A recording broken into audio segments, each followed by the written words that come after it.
Click on, after logging into your iPage account, click on Domain Central.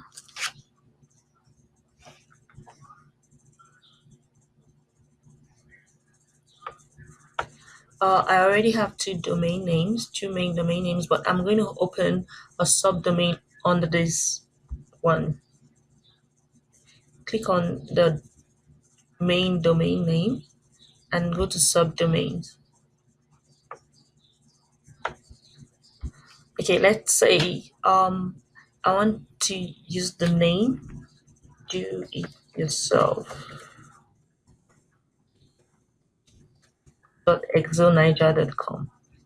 Type the name, the address that you want for your subdomain, and here you type what you want the address, or what you would type on your browser if you were searching for the particular domain.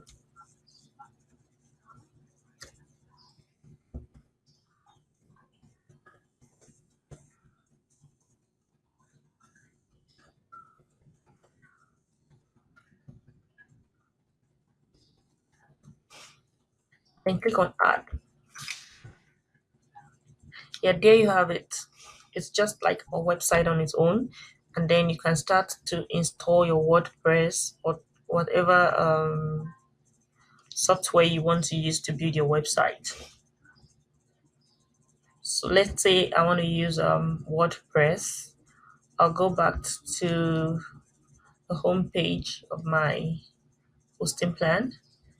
Click on WordPress.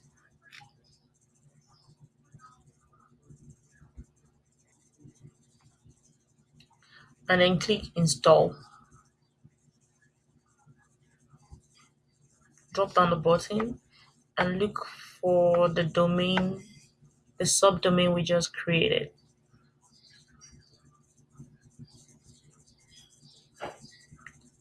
Select and click on check domain.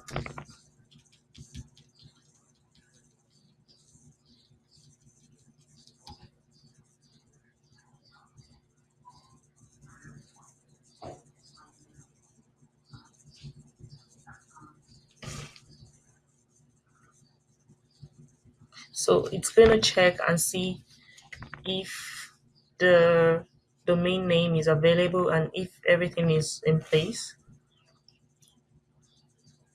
Select I have read the terms and then click on install now.